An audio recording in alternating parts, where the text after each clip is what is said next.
Konnichiwa. Welcome to another Dungeons & Dragons online video. This is going to be my first expansion review on the Sinister Secret of Saltmarsh. Now, this expansion was actually my gateway drug to DDO, basically. It was my first time coming to the game. I purchased the standard edition and then got like a little Dragonborn patch. I love everything reptilian and dragon, so I had to get the Dragonborn. It was very cheap, it was very low cost of entry, and it introduced me to how well the expansion system works in DDO and just how this game does what it does. And I was very impressed, and I would like to share my experiences with Saltmarsh, my overall review and thoughts of it, and how I really promote it. If you're new to DDO, you really need to get this expansion right away. Right away, get this expansion. There was just a big sales. DDO typically has huge summer sales and huge winter sales where they give huge discounts. On Saltmarsh, they're giving 85% off. That's including the Ultimate Fan Bundle, which has a really cool lizard folk themed horse and cosmetic outfit. So I finally got those, and it's a terrific expansion that I hope you'll agree by the end of this video on, and I hope you enjoy. So, Saltmarsh. This is based on, like most expansions and modules, on actual D&D, Dungeons & Dragons modules. I was totally unfamiliar with Saltmarsh, so I went into it very fresh. And an interesting side note, my last name, Akazawa, actually means red marsh in Japanese. So I guess it's meant to be. But I do love the sea. I love anything by the coast, and this is what Saltmarsh is. It's a little village by the coast that has a whole bunch of problems and secrets and spooky things, and Sahawagan, of course, the classic villain, they're here in a big way, and the lizard folk are a fun part of this story of the quest that you come to. But yeah, it's wilderness areas are one of the most fun parts of Dungeons & Dragons Online for me. In the wilderness areas, you have things like Slayer counts and encountering rares and cool points of interest. In the Saltmarsh wilderness area, finding points of interest are very easy. Sometimes it's not so easy. Sometimes you don't encounter a lot of them. Saltmarsh, you encounter a lot of them, and it's very easy to encounter them. The level design is fairly simple. You're not going to get lost, and it's frankly relaxing. The music in Sinister Secret of Saltmarsh is really relaxing, and again, the sea and the sounds of the ocean and the coastal vibes, I find it incredibly relaxing, especially when it starts to rain in the wilderness area.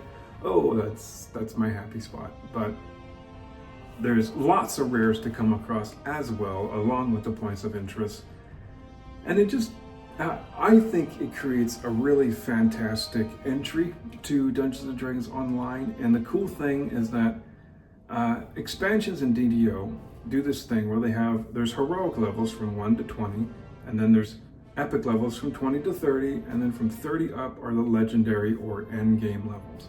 So expansions have a heroic level and they have a legendary level. Saltmarsh begins you at level 3 in the heroic areas.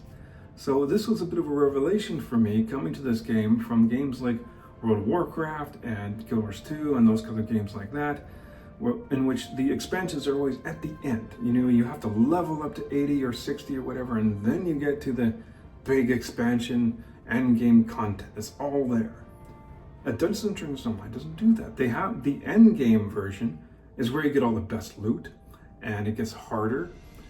But other than that, it's pretty much the exact same thing you play through in the heroic levels.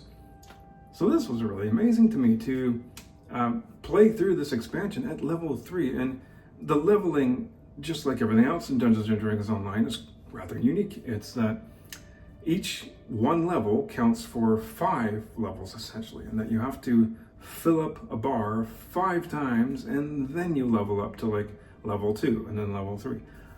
Given that, it's still very easy and very quick to get to level 3. So boom, you're in level 3, you're in essentially the expansion. And like I said, it's just really fun. Lots of rares to encounter, lots of points of interest, the whole vibe and theme of this seaside coastal village with spooky things and dark twisted things. You come across demons, you come across a cool hill giant, you come across all kinds of things. And at first, you might think with Dungeons & Dragons Online, the graphics won't blow you away. And it's true, they are very much from 2006. It's part of the charm. I love it. I think it looks great. I play on my 4K TV, so it looks very, very nice. I like those looks. I don't want photorealism. I really don't like photorealism. I want it to look like a video game. I want my video games to look like video games. I don't need them to look like real life. If I want real life, I can walk out the door and go through all the stress and wonder of real life. In a video game, I just want to chill, and Saltmarsh can really let you chill. But having said that, DDO likes to introduce brand new models, up-to-date models of both sometimes playable characters like the Tabaxi, the best playable race, but also a lot of times in the enemies. So each expansion usually will have a brand new enemy of some kind, or at least an updated model of them. Sinister Secret of Saltmarsh has fantastic crocodile models. I love reptiles, as I mentioned earlier, with my love for the Dragonborn. I've always loved crocodilians, crocodiles, alligators, caimans, the whole shebang. I've always loved them to bits. Crocodile models in Dungeons & Dragons Online look freaking fantastic, okay? Like the Sahuagin are still a 2006 model, and I think they look terrible, and they desperately need to be updated because they play such a big role in early content especially. But the crocodiles in Sinister Secret of Saltmarsh look absolutely fantastic. Given what this game is and its capabilities and its look, I think a crocodile model look fantastic. And again, I just love crocodiles. So if you hate crocodiles, then I guess you won't like Saltmarsh. If you do love crocodiles, you'll love this expansion. Because they're not only rares and also just basic enemies in the wilderness area, but there's an entire quest that's centered around a giant-ass crocodile. And it's also really cool because that quest actually takes place in one room. This is the cool thing about how DDO and its quests work, is that each one of these little quests, like there's about, I think, I don't know, like 13 or so maybe a little less quests in Saltmarsh. That's typically the number for expansions. For the expansions, about 13 quests. And you might think, well, that's not a lot, but each quest is its own thing. It's its own little instanced world. That could be anything. It could be like multiple areas, multiple zones and whatnot, or they could do what they do with this crocodile quest, where it's just one room. And it's cool, so that they can either be really short or really epic and long. And then of course you can repeat them over many difficulty levels up into the Reaper level, which has these like Reaper phantoms coming at you, and it's like the ultimate high one. So there's bullywogs, the frog people, play a big part in this expansion too, and their models look fantastic as well. But yeah, the crocodile models in this game just look fantastic, and I just can't stop raving about them. I just freaking love them to bits. And it's it's when you get to the legendary levels as well, Saltmarsh has some pretty good loot and augments and things to find in it, so it's a great expansion to get to at that level. But again, like for me, as someone who likes to do the reincarnation process, I always go through Saltmarsh. I often go through it like one stretch, and then I go through it another one to get higher experience for the sagas and things like that, because I just love being in Saltmarsh. I love doing that. I've completed the whole Slayer achievements for the wilderness areas, which is where you have to kill like 5,000 enemies, which takes a bloody long time, but I enjoy it. I just enjoy running around Saltmarsh. It's not, like I said, it's just a fun zone. I love the music, I love the vibe, I love the rain, I love the sounds of the sea, it's the seagulls and everything. It's just fantastic. So let's just talk a little bit more about the quests. I'm going to try not to spoil them much, but One of the first quests you go on is in a haunted house, and I just really wanted to talk about this a little bit. It's often the promotional material. You'll see it's kind of haunted house of the Sinister Secret of Saltmarsh, and it's a great ride. It's a great example of how Dungeons and Dragons Online quests reward you for playing through it multiple times, because in this opening quest you go on, it can have many different results depending on what you do. Like, you'll encounter one character, you may fight them first and then they won't appear later on, or you won't fight them first and then they will appear later on, you have to fight them then. And enemies sometimes appear here and then sometimes they don't, and then sometimes they appear over there, or a completely different one will appear. It's a wonderful example of how varied these quests can be, and just an overall really fun experience. There's a section in which you run down the hall and there's a great big mirror and your character is reflected. There's some really great mirror effects in Dungeons & Dragons Online, like literal mirrors where you see like your reflection of your character, and it looks really nice in DDO. And when you do this, when you go straight to the end at this mirror, and if you just stay there for a half a second, this like ghostly apparition appears behind you in the mirror. It's like it always makes my hair go slightly up on end. This is fun. Again, it's an example of just a fun aesthetic in this opening quest. And I'm not sure if there was actually a race that gets added with it. There's definitely a class enhancement tree that comes with it. If you do go all the way and get the Ultimate Edition, the hireling you get is a bullywog, and he's very useful because it's not that he's a good fighter or healer, but he will open up locked chests. And I don't like playing rogues, so having a little rogue hireling who's a cool little bullywog frogman, he's got a hat with a little peacock, like a little feather sticking out of it, so he looks really cute, and he's very helpful to have when you come across those locked chests. And like, my favorite quests are sorcerers and druids and warriors, fighters.